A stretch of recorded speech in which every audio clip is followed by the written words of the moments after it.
just want to remind the saints ngifuna ukukhumbuza abazalwane your purpose, your functions, and who you are in Christ. injongo yenu nokuthi ningobani uNkulunkulu kuJesu. Amen. Amen. The word of the Lord reads, "Then God said, let us make man in our image according to our likeness. Let them have dominion over the sea, over the birds of the air, and over the cattle, over all the earth, and over every creeping thing that creeps on the earth." 27. God created man in his own image, and the image of God he created him. Male and female he created. 28. Then God blessed them, and God said to them,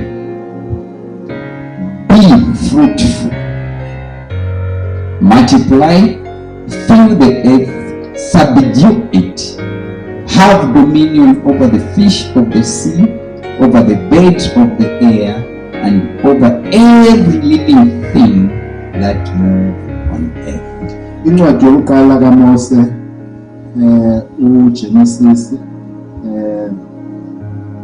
sifunda isahluko sokuqala ivesi namashumi 26 ifundeka kanje. uNkulunkulu wathi, "Masenze abantu ngomfanekiso wethu, basifuze, babuse phezu kwezinhlanzi zolwandle, nezinyoni zezulu, nezinkomo, nomhlaba wonke, nezilwane zonke ezinambuzelayo emhlabeni." Amen. 26. uNkulunkulu wadala umuntu ngomfanekiso wakhe, wamdala ngomfanekiso kaNkulunkulu, wabadala owesilisa nowesifazane. Verse 28. uNkulunkulu wababusisa. uNkulunkulu wathi kubo, "Zalani, nande, ligcwalise umhlaba, niwunqobe, nibuse phezu kwezinhlanzi zolwandle, nezinyoni zezulu, nezilwanyana ezinqobozelayo emhlabeni." Amen. God created man to function in two major ways. uNkulunkulu wadala umuntu ukuthi umuntu asebenze ngendlela ezimbili ezibalulekile. The first one, God gave the function to man is to have. Has to have, HAVE. Let them have. Okokuqala uNkulunkulu akudalile ukuthi umuntu abe nabo. Ukuba nezinto, ukuba notho. The second one is to be. BE. The first one was what? To have. The second one is to be. Okokuqala ukuthi babe nokhona, okwesibili ukuthi babe yilokho. He said, "Let them have." That means God made provision for you and I to have anything. Babe nakho. Lokho kusho ukuthi uNkulunkulu wenze wahlela ukuthi umuntu abe nakho. To have anything that we want in life, as long as grace has provided. Ukuthi umuntu abe nakho konke angaba nakho empilweni, ngoba ngaphandle kokuthi unikezwe ngokubusa. Amen. kaNkulunkulu. God did what? Said, "Let have." So God gave us the provision to have anything uNkulunkulu uthe makabe that nabo we want in life that grace has provided. lokho kusho ukuthi uNkulunkulu usinikeze konke lokhu ukusa ukusinikeze wona. If grace has not provided it, you cannot have it. Uma umusa kaNkulunkulu ungenakho lokho nawe ngeke uze ube nakho. He also went on to say, let them have dominion over all. Waphinde futhi wathi mababe negunya phezu kwakho konke. Over what? All. Phezu Over the creation that God made. phezu kwalokho uNkulunkulu akudalile. Therefore, a believer, a child of God, has unlimited creation. Or we could say, a believer is a person who has unlimited authority. Ngakho-ke singathi ingane kaNkulunkulu yilowo onegunya engeke naba nesiphelo asinikwe uNkulunkulu. Nothing is permitted to stand on a believer's way. Ayikho into engamelana nezwi nomsebenzi womzalwane. Amen. God created the heavens and the earth and all that is in it, and God gave the authority and the power to have and to be to a child of God. uNkulunkulu wadala izulu nomhlaba wase inika amandla negunya kwingane zakhe. Amen. The second function is to be. Wathi uNkulunkulu mababe.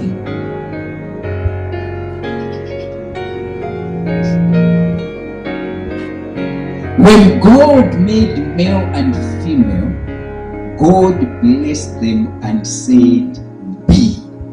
uNkulunkulu uma edala umuntu wesilisa nowesifazane wababusisa wathi mababe. Be what? Mababe yini? Be in accordance to his plan and purpose. Mababe yilokho abadalele khona izulu lakhe. Amen. Ngokuhlelo lwakhe. The word have is to possess something, such as objective qualities and attributes. Igama elithi iba njengoba simthola izwi kaNkulunkulu lithi iba nalokhu uNkulunkulu akudalile in terms of attributes. Let's go to Romans 8:28. Romans 8:28. And we know that all things work together for good to those who love, to those who are called according to his purpose. Siyazi ukuthi kwabamthandayo uNkulunkulu konke kusebenzelana kube ngokuhle kulabo ababeziweyo ngecebo lakhe. Amen. There are two conditions in this scripture. One is to them that love the Lord. So all things will only work together if you do what? Amen. If you do what?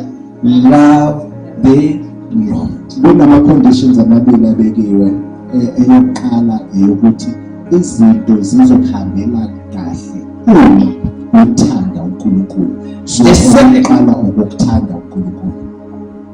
The second one is those who are called according to his purpose. I-condition noma umgomo wesibili yilaba ababiziwe, laba ababiziwe uhlelo loNkulunkulu. That is those who the Holy Spirit convicts to receive Christ. Yilaba umoya oyingcwele obenza ukuthi ubahlulele ukuthi bakwazi ukuthi bamukele izwi likaNkulunkulu. Amen. So it's not everything and it's not everyone. We need to gauge ourselves. We need to assess ourselves. Who are we? Are we called by the Lord? Are we doing things in accordance to what God wants us to do things? Is our lives in accordance to God's precepts and principles? So Then, again, wonke umuntu yilabo nalabo ukuthi bakhethwe izwi likaNkulunkulu. So thina kumele ukuthi sizihlaziye, sizibuze ukuthi senza ngakho yini lokho okusezweni likaNkulunkulu. so now let's get back a little bit. The first thing that God did after creating man and woman was to empower them. So all of us here, we are empowered. Akwenza uma edala umuntu wesilisa nesifazane ukuthi asinikeze amandla. Ngakho-ke nathi nje sonke njengoba siphiwe amandla. All of us in here have been empowered Sonke njengoba siphiwe amandla. to prosper, to progress, Amandla to ukuthi succeed. siphumelele. God placed all those potentials within us. Konke lokhu ukuthi ekumele ukuthi sithole impumelelo uNkulunkulu uyifake ngaphakathi kuthina. Amen. Amen. And yet he told Adam and Eve to say what? Be fruitful and multiply. Angithi watshela uAdam noEva ukuthi mabazale bande. Amen. Amen.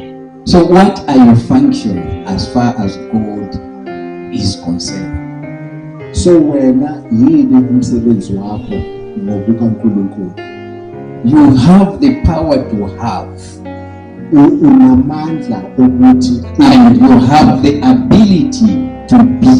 futhi Creation answers to you. indalo iphendula wena. Inamela wena. Hallelujah. So your life is determined by your works. So impilo yakho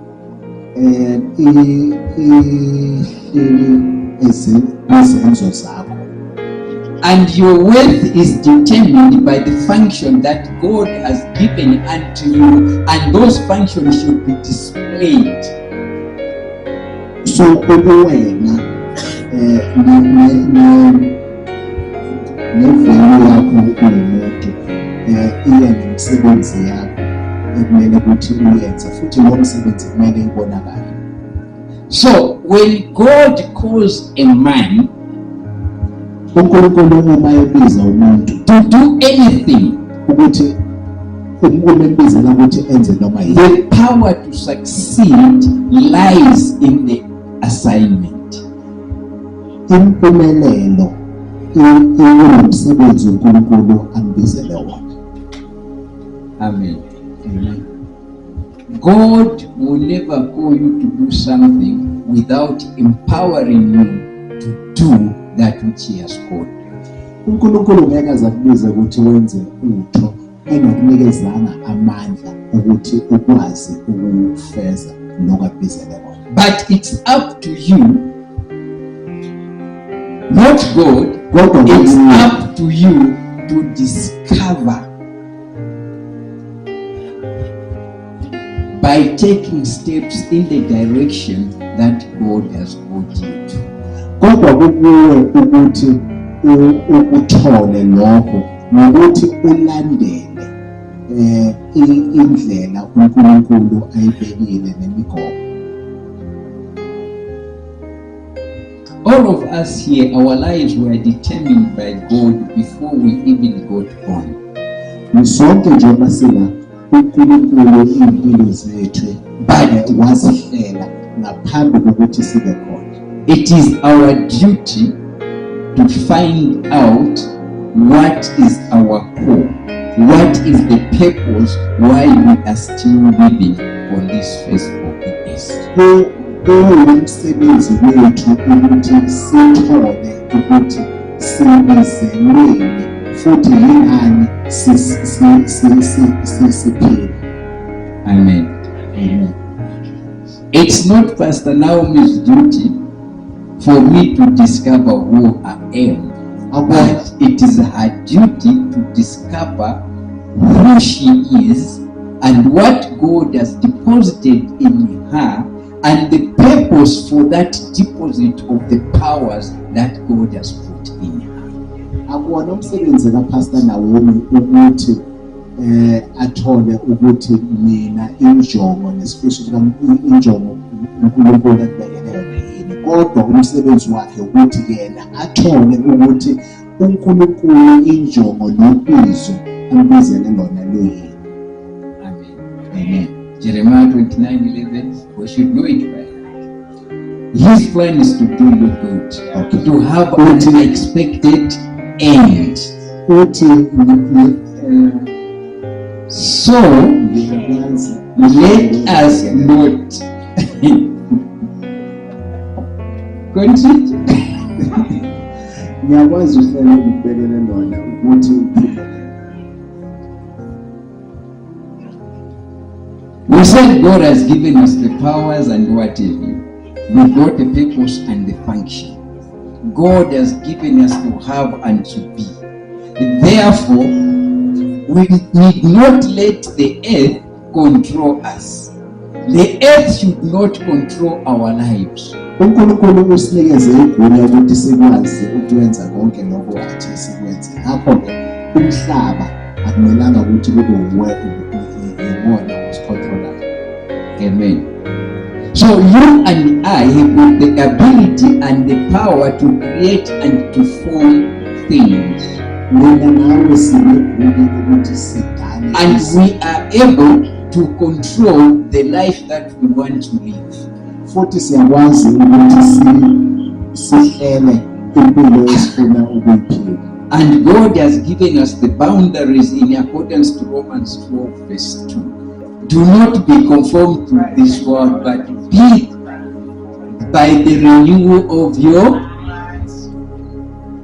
So if there is transformation within your mind, you are going to present yourself in such a way that the world does not dictate your world. Hello? The world ningalinganisi lelizwe, kodwa niguqule isimo ngokwenziwa imentsha ingqondo yenu ukuze nibe kukholisa okuyintando kaNkulunkulu okuhle nothandekayo nokupheleleyo. So bangcwele mina kumele ukuthi nenze intando kaNkulunkulu kodwa ningahambi ngentando yezwe.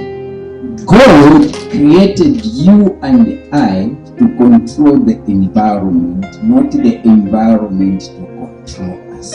uNkulunkulu wasidala ukuthi thina sikwazi ukucontrola izimo, hayi ukuthi thina sicontrole izimo. So if God said be, it means you can be, therefore be successful. uNkulunkulu ungakwazi ukuphumelela ngoba uNkulunkulu uthi you can be fruitful and you can progress. All the abilities and the powers have been invested in us through the word of God, through what Jesus accomplished on the cross of Calvary. Wonke amandla ukuthi siphumelele lokho sikuthola ezweni kaNkulunkulu ngalokho uJesu akufeza eCalvary. Amen.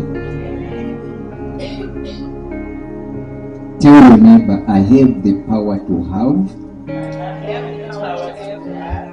and to be what God ordained me to be.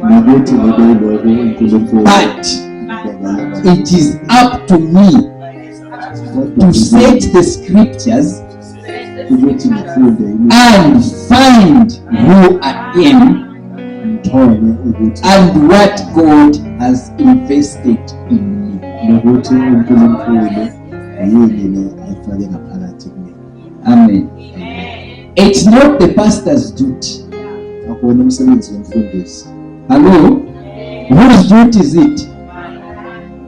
As I stand here, I'm reviewing something. It's up to you to catch it, and when you go home, you go through it.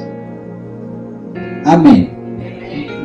Njengoba mina nginambulela okulotshiwe, nina kumele ukuthi nihambe nithi manifika emakhaya bese nivula imibhalo nikubheke nikufunde. As believers or as Christians, because there are a lot of believers, they believe in a lot of things. So as Christians, we are called to reconstruct. We are called to construction. Hello?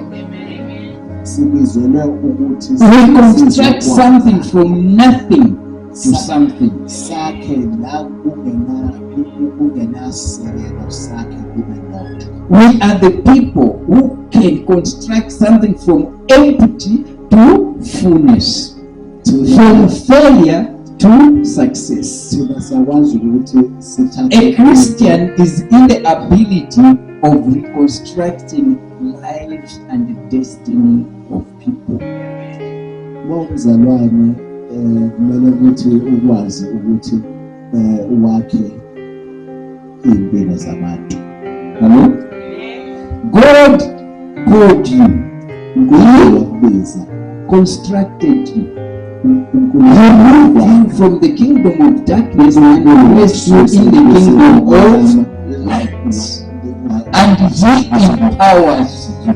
wakunikeza That empowerment is for you to go out there and reconstruct other people's lives and destiny through the word of God. wakha abanye abantu ukuthi bafinyelele la uNkulunkulu afuna bafinyelele khona ngokwezwi lakhe. The only instrument that God has given us is the word of God to reconstruct other people's lives and usher them to their destiny. uNkulunkulu usinikeze izwi lakhe ukuthi ngezwi lakhe sikwazi ukuthi sihambe siyokwakha abantu ngokuhambelana nezwi lakhe. Amen. But if us as Christians, we failing to reconstruct ourselves, we failing to align ourselves with the purpose and the plans of God, how are we going to reconstruct others and find others' destinies? Kodwa thina mawukuthi asikwazi ukuthi sizakhe ngokwezwi kaNkulunkulu, sizokwazi kanjani ukuthi sakhe abanye abantu ukuthi nabo bafinyelele la uNkulunkulu efuna bafinyelele khona ngokwezwi lakhe. Can somebody read Hebrew 11:3? By faith, we understand that the entire universe was formed at God's command. That what we now see did not come from anything that can be seen. Amen. New King James Version read, by faith we understand that the world was framed by the word of God, so that things which are seen were not made in things which are visible. Ngokukholwa siqonda ukuthi izwe lonke ladatshulwa ngezwi kaNkulunkulu ukuze kuthi okubonwayo akuvelanga kokungabonwayo. The word frame means to create, to fashion, or to put in order. As a child of God, you can frame your own world, your life can be fashioned and put order through the word of God. njengomntwana kaNkulunkulu Hello? ungakwazi ukuthi You heard what I said? impilo yakho ngendlela uNkulunkulu ayibekele ezweni lakhe. You can frame your own life, fashion it in accordance to how God wants you to be. Ungakwazi ukuthi uhlele impilo yakho ngale ndlela le uNkulunkulu afuna ukuthi ibe ngayo Through the word of God. That izwi means kaNkulunkulu. your environment is not your maker. Lokho kusho ukuthi isimo akusona esikwenzayo. Hello? So do not blame the environment where you are. Most of the time we blame, no, because me I grew up, it's not where you grew up. Ungasoli isimo akusona isimo esikhulela kuso esikwenza ukuthi kube lapho. It is the way you frame your life. Indlela wena ohlela ngayo impilo yakho. Hello? So just reflect your life from where you are, from where you're coming from, and then start making adjustment that will make you to be who God has called you to be. Awubuke impilo yakho indlela ongayo lapho uphuma khona bese uyithatha uyiqondanisa nezwi kaNkulunkulu ukwazi ukuthi ilunge ifane nje ibe njengoba uNkulunkulu afuna ukuthi ibe. Amen. Who frames the environment? Hello? Who frames the environment? You and I make the environment where we are, whether it is suitable or Thina unsuitable. singabantu thina esihlela izimo. Amen. And then when they say, if you are afraid of the fire, don't stay in the kitchen. Because in the kitchen there is fire, there is heat there. So stay away. Hello? Your environment is fashioned by you because God has given you the power, the authority. God has also demonstrated that in the beginning, when there was nothing, God used the word. And through the isimo sakho ngoba nasekuqaleni uNkulunkulu wasebenzisa izwi lakhe ukudala. And through the word, things came to pass, to existence. And the same God, when He created man, breathed His own spirit unto man. Konke okudaliwe Let's forget about Adam and Eve because Jesus has already come. noNkulunkulu wathi bedala Hello? wamphefumula. Jesus has already what? Come, and He has died and He has redeemed us. Therefore, the first breath that God breathed on Adam is the same breath that we have. Because that which was stolen by the devil has been redeemed and it is back within us. So umphefumulo lo uNkulunkulu awuphefumulele uAdamu yilo mphefumulo nathi esinawo manje ngoba uJesu weza wasinqobela wasifela izono zethu ngakho-ke sesinqotshelwe we've been redeemed sathengwa negazi ngakho-ke ngokuphefumulo esinawo yiwo lo mphefumulo uNkulunkulu awunikeza u-Adamu. Amen. The essence of the word of God is to create change. Injongo yezwi kaNkulunkulu ukuthi lakhe ushintsho. And that's why it's called good news. Yingakho kuthiwa indaba Because if you allow this word to dwell richly in you, ngoba uma ungavuma ukuthi izwi kaNkulunkulu likwakhe, good things will happen. izinto ezinhle zizokwenzeka empilweni yakho. Amen. So God did not only give us power to have and to be, He gave us His word to direct us. to give us the insight so that when we meditate on the word of God, we'll be able to build our faith. And through faith, we are able to enlarge our minds. So And once you learn, uNkulunkulu akasinikezanga nje amandla, kodwa usinikeze izwi lakhe ukuthi izwi lakhe sikwazi ukuthi sibe nokholo lokuthi sikwazi ukwenza okusezweni lakhe ngoba ngokholo. and when we enlarge our mind, we have innovation, creativity, creative ideas are given unto us. Hence, we do what? We invent things. And it takes the word of God to open our spiritual minds so that we are able to create. Izwi likaNkulunkulu liyasikhulisa. So ngezwi likaNkulunkulu siyakwazi ukuthi sikwazi ukudala okhona. So you and I, we do not just need to read the word for information. Let's read the word for application.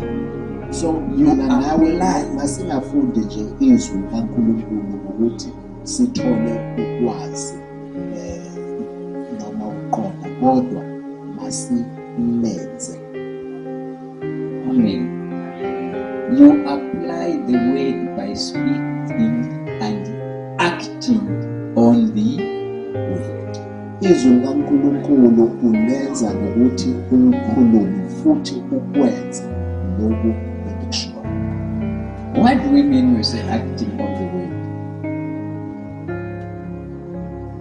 Sithi Doing what the word has told us to do. ukwenza lokhu izwi likaNkulunkulu elisifundise ukuthi sikwenze. Amen. So you and I should stop talking of what is happening around our environment. So masiyeke ukukhuluma ngezinto ezenzeka ezinye iziphilakuzo. Let us start talking of what is written in the word of God and who we are. Until we Masikhululeke learn, okulotshiwe ezwini likaNkulunkulu nokuthi thina sisebenza. until we learn to speak the word of God, the environment will never change. We need to act and speak on the word of God, grow in the word of God, grow our faith. Then we'll be in the position to exercise the power and the authority that God has given us to have and to be. Otherwise, izimo ngeke zishintshe ngaphandle kokuthi sikhulume ngalokho okusezweni kaNkulunkulu, ngoba uma sikhuluma ngokusezweni kaNkulunkulu sizothola ukholo, ngokholo sizokwazi ukushintsha izimo. otherwise we remain losers. Ngaphandle kwalokho thina sizohlala nje Hello? singabahluleki. Amen. None of us have been created to be a loser, but we make ourselves Akekho losers. odalelwe ukuthi angaphumeleli, kodwa thina sizenza Hello? izehluleki. Who makes himself a loser? Ubani Ourselves. Because God is so gracious. God has given us the authority, the power, the creative power, the innovation. He even goes in Deuteronomy 8:18, I give you the power to create wealth, the ability to do things that will create things that will enhance you to be wealthy. uNkulunkulu usinikeze amandla ngokaDuteronomy 8:18, usinikeze amandla ukuthi sikwazi ukuthi sibe nempumelelo. God did not say, I will create for you. uNkulunkulu akasho ukuthi uzosinika. Many times we go into our closet, we pray, God gives us the answer. What we expect, we want God to act. No. Siyathandaza. God gives you the uNkulunkulu answer. ayiphendule imithandazo bese sifuna ukuthi uNkulunkulu a-act, kodwa uNkulunkulu sesinikezile When he gives you the answer, you act on the answer. Uma ekunikeze impendulo, wena okwakho ukuthi wenze naloko akuphendule nakho. Don't just go and claim things. Yes, you can claim things, but what is it that you are standing on to claim those things? Talk is cheap. And many Christians will talk. Few acts. Talk and act. Let's have more action than talking. Then things will start moving in our lives. Masenze singakhulumi kakhulu ngoba thina singabazalwane siyathanda ukukhuluma. Amen. Last scripture, Isaiah 44:26. I said I'm just reminding you, we're reminding each other. The year is coming to an end. So most of the people already, they have started now the high blood, the